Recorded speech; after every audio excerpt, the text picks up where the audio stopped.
All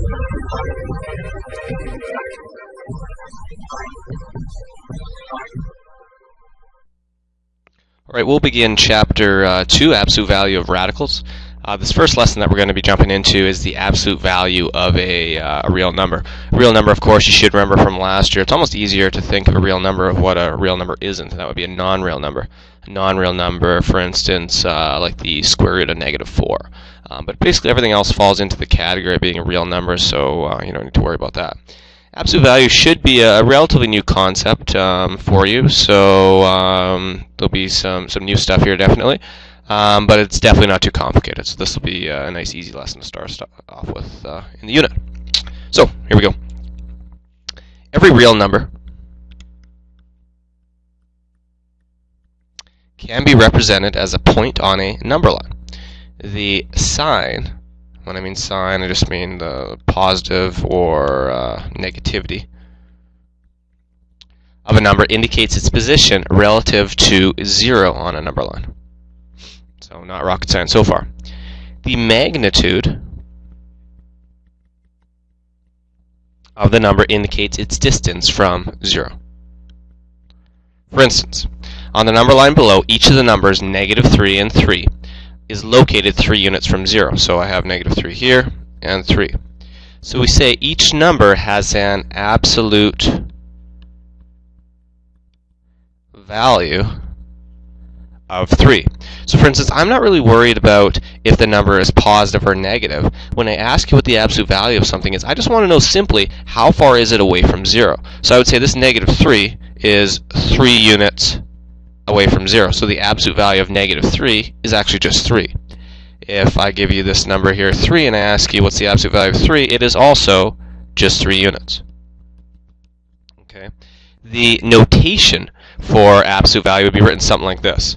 We would say the absolute value of -3. Use these kind of long lines like this. Be careful not to make them too small or else they'll look like 1s and that could get a little bit confusing. So we'd write the absolute value of -3 just equals 3. And the absolute value of 3 equals 3. Alright, so that's the notation that we're going to be using. So fairly straightforward. Just think of absolute value as how far is it away from 0. Doesn't matter if it's positive or negative. Next, here's some symbols that we'll be using this year and next for number sets that you learned last year. So I got these guys right here. All right, and so I'm not going to be using these a whole lot right now, a couple of them anyways, but like I said, to come this will be a little bit more important. So, to represent these sets, natural numbers. So if you forgot what the natural numbers are basically like your counting numbers. You might want to make note of that. Counting numbers start at 1, of course, and go 1, 2, 3, and so on. The number that the letter that we use for that is an N. All right, and it's not a big deal, but what they kind of do to make it look a little bit different is they add kind of like another line into the middle there. Whole numbers. Whole numbers are the same as natural numbers, only they include 0. We use a W. Integers. All right. Integers, of course, being any positive or negative whole number, including 0. And what we use for integers is a little bit strange. We use a Z with another one of those lines kind of in the middle. Okay. Rational number. A rational number is basically any number that you can write as a fraction. So if you can put it into a fraction, you're good to go. For instance, 0.1. Can you write that as a fraction? Sure, 1 over 10. -7, can you put that as a fraction? Sure, -14 over 2. So that's kind of the litmus test so far as rational numbers go. And rational numbers, it's a Q. All right, and how I kind of do it is I put 2 little lines out for my Q. Irrational number is a number that cannot be written as a fraction, but is still a real number. So for instance, like the square root of 2, can't write that as a fraction. Pi, all right, those would fall into the irrational category. And so what we do is we use the same thing that we did for rationals, but then we put a not sign over top. Okay? And the one that we're going to be using a bit today and that you should have experience with is real numbers. And that was the R with kind of like the line through the side there. All right? In addition, the symbol, like so, shows membership in a set. So how we would read this, we'd say the notation X. All my students like to say XER, and it makes me cringe inside, but what that actually would represent is X is a member of the real numbers. Okay. So that little guy, of course, means is a member or belongs to. Okay.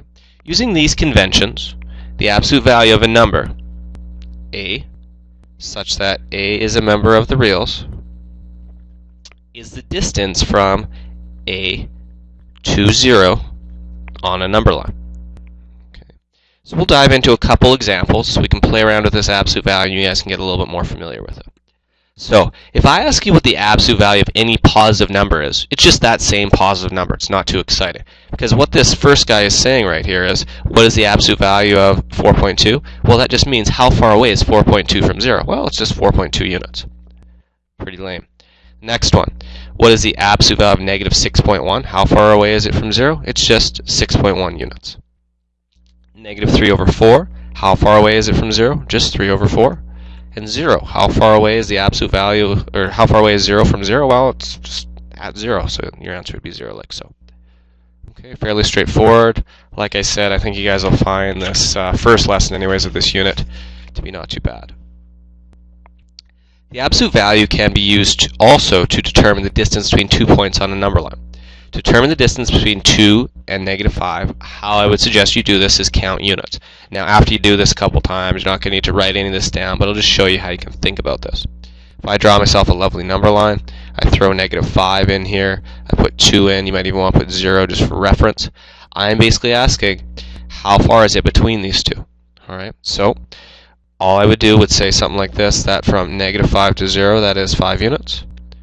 From 2 to 0, that's 2 units, so therefore we have a combined 7 units.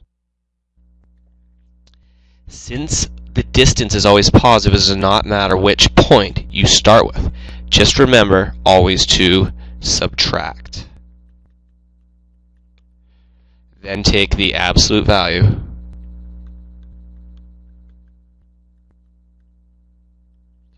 of the difference.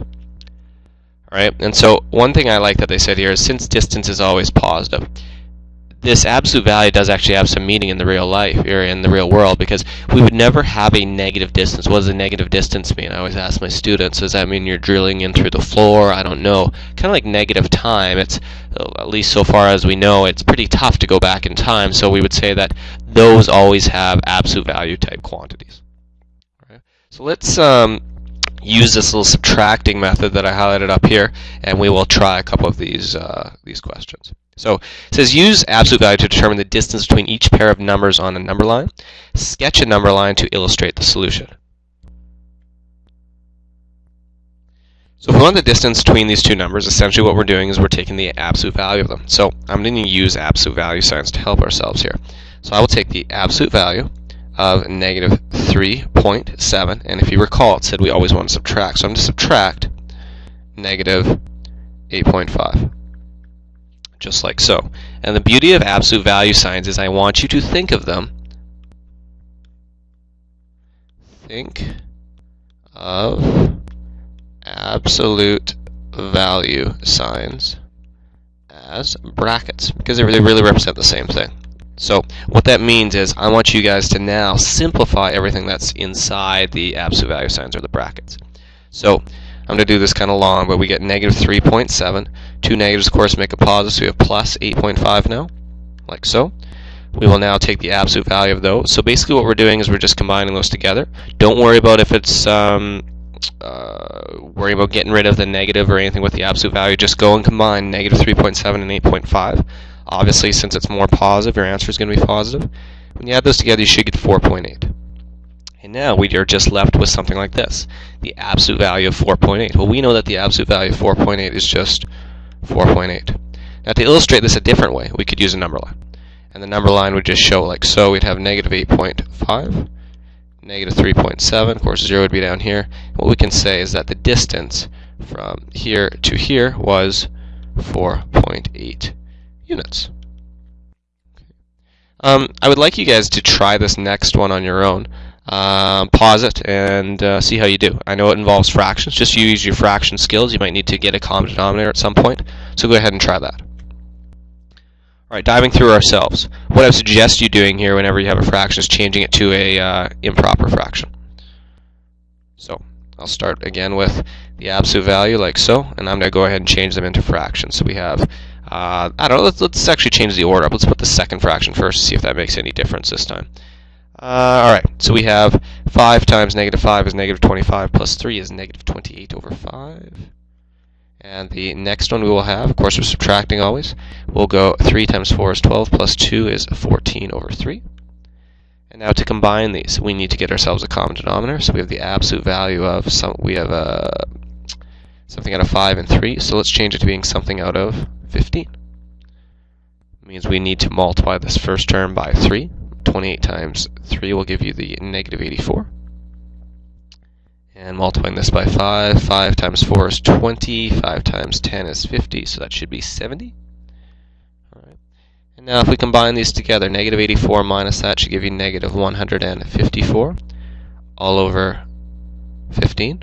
Okay, don't forget your absolute value signs. And now this is where it's kind of interesting because, of course, we're dealing with the distance here. So the absolute value of that is just going to give you, I'll kind of go over here, positive 154 over 15. And if the answer wanted you to, now you could convert it quite easily because, well, you'll see here, into a mixed fraction. 15 goes into 154, obviously 10 times with 4 out of 15 remainders. Okay. To illustrate on a number line again, all we would have is we would say that negative 5 and 3/5 would be, let's say, there. We'd have 4 and 2/3 here. 0 would go in that way, and we would see that we have a little over 10 units from here to here. And the beauty of the number line, for me anyways, is it just kind of shows you if your answer is reasonable. If my answer that I got here was more like, I don't know, 2 or something like that, that really just doesn't make a whole lot of sense. There's definitely more distance than 2 units, like so. Okay. Alright, moving on. Next thing. Consider the number 16. All right, we can write 16 as a power, kind of, well, a number of different ways, but let's try it like so. We can write 16 as 4 raised to the power of 2. And we can also write it as something raised to the power of 2, and that would be negative 4. Each one of those are going to give you 16. So therefore, what we can say about 16 is it has 2 different square roots. Those being 4 and negative 4. 4 is called a principal. Spelled it wrong. It actually is spelled like principal, like you would have in your school. Principal square root of 16. And how we would write it is we would just write it like this, the square root of 16, and represent only the positive square root. Now I'll show you why this kind of falls into. You might be like, well, I thought we were dealing with absolute value, where the square root crazy stuff come in. It's because when you take the square root and like we have a real life situation, you can't get a positive number from it. As an example, let's say we had this random square like so, and we knew that the area of that square was x squared. So we know, of course, it's a square, so all the sides are the same. Well, the square root, or what numbers could you get such that when you multiply them together you could get x squared? Well, some people might say, well, negative x times negative x would give you x squared, and they're right. It's just it doesn't make any sense to say that this distance over here is negative x. So as a result, what we do is when we take the square root of both sides to get that, we would write that side as the square root of x squared, and this is the square root of x squared. And if you recall from last year, when you take the square root of a number that's already squared, you just get that number. So what we can do is, since the principal root is always positive,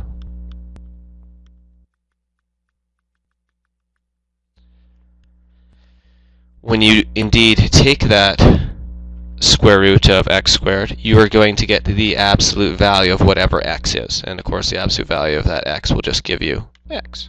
Right, so we're going to use that rule on this last page to do a couple more quick examples. So this one says, evaluate the square root of 7 minus 10 all squared. All right, and so I'll write you guys a little note here. We're going to use the fact that when you take the square root of some number that's squared, we know we're just going to get the absolute value of that number. All right, so for instance, let's simplify this. Deal with the brackets first. 7 minus 10.